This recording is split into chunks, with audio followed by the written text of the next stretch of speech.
বিসমিল্লাহির রহমানির রহিম। প্রিয় দেশবাসী, আসসালামু আলাইকুম। আমি নতুন করে আবার লাইভে যুক্ত হয়েছি।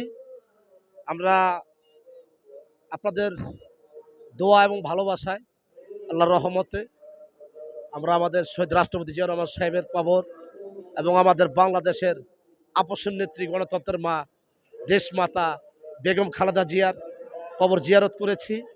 আপনারা সকল দেশবাসী দোয়া করবেন এবং আমাদের জাতীয়তাবাদী দল বিএনপির আপসের নেত্রী, গণতন্ত্রের মা বেগম খালেদা জিয়ার যে স্বপ্ন, এই স্বপ্ন আমরা সকল ভাইয়েরা ঐক্যবদ্ধ হয়ে যেন আগামীতে বাংলাদেশকে যেন সুন্দরভাবে এগিয়ে নিয়ে যেতে পারি এবং আমাদের খালেদা জিয়ার স্বপ্ন আমরা বাস্তবায়ন করতে পারি। সকলে দোয়া করবেন। উনি কিন্তু আমাদেরকে একা করে চলে গিয়েছেন আল্লাহ পাক রব্বুল আলামিনের কাছে, কিন্তু উনি কিন্তু একটা সন্তান রেখে গিয়েছেন বাংলাদেশকে রক্ষা করার জন্য, বাংলাদেশের 18 কোটি মেহনতি মানুষদেরকে রক্ষা করার জন্য। ওনার এই সুপুত্র এবং আমাদের জাতীয়তাবাদী দল বিএনপির ভারপ্রাপ্ত চেয়ারম্যান জনাব তারেক রহমান সাহেব, আজকে আপনাদেরকে বলতে চাই, আমাদের জাতীয়তাবাদী দল বিএনপি এটা কিন্তু আজকে আমাদের একার দল নয়। এটা বাংলাদেশের ৬৮,০০০ গ্রাম বাংলার শ্রমজীবী মানুষের দল, মেহনতি মানুষের দল, আমাদের শ্রমিক ভাইদের দল, কৃষক ভাইদের দল, জাতীয়তাবাদী দল বিএনপি। এটা আপনাদের মাথায় রাখতে হবে। এবং আমাদের জনবল বাংলাদেশের জনগণ। আমাদের আপসের নেত্রী, গণতন্ত্রের মা বেগম খালেদা জিয়া বলেছিলেন, আমরা বাংলাদেশকে, বাংলাদেশের জনগণের দোয়া এবং ভালোবাসা নিয়ে বাংলাদেশকে সুন্দরভাবে যেন এগিয়ে নিয়ে যেতে পারি। উনি বলেছিলেন, কিন্তু ওনার স্বপ্নটা আমরা বাস্তবায়ন করবো ইনশাল্লাহ। এবং আমাদের ভারপ্রাপ্ত চেয়ারম্যান জনাব তারেক রহমান সাহেব আমাদেরকে যেভাবে নির্দেশনা দিবেন, ওই নির্দেশনা মেনে বাংলাদেশের 18 কোটি মেহনতি মানুষ, শ্রমজীবী মানুষদেরকে ঐক্যবদ্ধ করে আগামীতে বাংলাদেশকে ইনশাল্লাহ এগিয়ে নিয়ে যাব এবং আমাদের আপসের নেত্রী, গণতন্ত্রের মা, দেশমাতা বেগম খালেদা জিয়ার স্বপ্ন আমরা বাস্তবায়ন করব। আগামী দিনের বাংলাদেশ হবে সাধারণ জনগণের বাংলাদেশ। আগামী দিনের বাংলাদেশ হবে সাধারণ মেহনতি মানুষের বাংলাদেশ। এবং আমাদের ভারপ্রাপ্ত চেয়ারম্যান জনাব তারেক রহমান সাহেব বলেছিলেন, সবার আগে আমাদের বাংলাদেশ। জাতীয়তাবাদী দল বিএনপির স্বপ্ন কি? সবার আগে বাংলাদেশ। উনি কিন্তু লন্ডনে বসে বলেছিলেন, দিল্লি নয়, পেন্ডি নয়, নয় অন্য কোনো দেশ, সবার আগে আমাদের বাংলাদেশ। এটা আমাদের ধারণ করতে হবে এবং 31 দফা কর্মশালা কর্মসূচি আমাদের বাংলাদেশের 18 কোটি মেহনতি মানুষের মাঝে বাস্তবায়ন করতে হবে।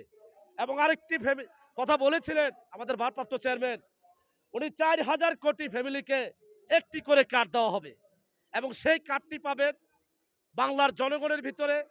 আমাদের ডাক্তার সাহেবের ফ্যামিলি হতে পারে, ইমাম সাহেবের ফ্যামিলি হতে পারে, আমার ফ্যামিলি হতে পারে, আমাদের শ্রমজীবী মানুষের ফ্যামিলি হতে পারে, কিন্তু এই কার্ডটি পাবেন আমাদের গর্ভধারণী যে মাতা, ওনার হাতে দেওয়া হবে। তার কারণ এই কার্ডটি বাংলাদেশের শ্রমজীবী মানুষের কার্ড, বাংলাদেশের মেহনতি মানুষের কার্ড এবং এই কার্ডটি 4 কোটি পরিবারে দেওয়া হবে। এবং ভারপ্রাপ্ত চেয়ারম্যান জনাব তারেক রহমান সাহেব, উনি কিন্তু বাংলাদেশের মাটিতে 25শে ডিসেম্বরে পাও রেখেছিলেন।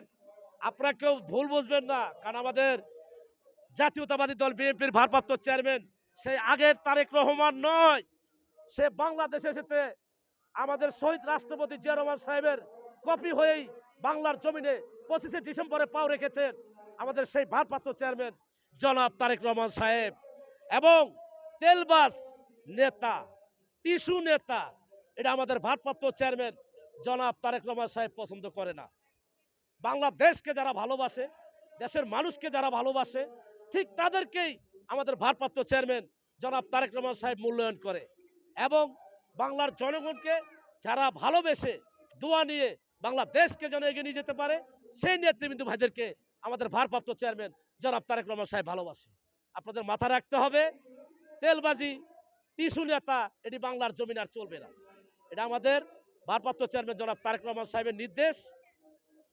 কাজ করে ভাত খেতে হবে, শ্রম দিয়ে চলতে হবে, বাংলাদেশকে এগিয়ে নিয়ে যেতে হবে। বাংলাদেশের প্রত্যেকটি মেহনতি মানুষের দোয়া নিয়ে, ভালোবাসা নিয়ে বাংলাদেশকে যেন এগিয়ে নিয়ে যেতে পারি, এই স্বপ্ন আমাদের ভারপ্রাপ্ত চেয়ারম্যান জনাব তারেক রহমান সাহেবের স্বপ্ন। এটা আমাদের মাথায় রাখতে হবে। ভালো থাকবেন। আসসালামু আলাইকুম। আল্লাহ হাফেজ।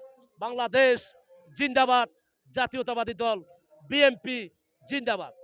আমি এক্ষুনি বাসায় চলে যাচ্ছি, হয়তো অনেক কথা বলেছি, কেউ রাগ করবেন না, ক্ষমার দৃষ্টি দেখবেন। ভালো থাকবেন এবং আমাদের আপসের নেত্রী গণতন্ত্রের মা বেগম খালেদা জিয়ার কবর আপনাদেরকে দেখাতে পেরেছে কিনা আমি জানি না, এবং আমাদের শহীদ রাষ্ট্রপতি জিয়া রহমান সাহেবের কবর আপনাদেরকে দেখাতে পেরেছে কিনা আমি জানি না। এখানে এসেছি, আপনারা সকলে দোয়া করবেন এবং আমি যেন নিঃস্বার্থে আমাদের জাতীয়তাবাদী দল বিএনপির সেবায় নিয়োজিত থাকতে পারি এবং বাংলাদেশের 18 কোটি মেহনতি মানুষের সেবায় যে নিয়োজিত থাকতে পারি সেই দোয়াই করবেন। ভালো থাকবেন। আল্লাহ হাফেজ।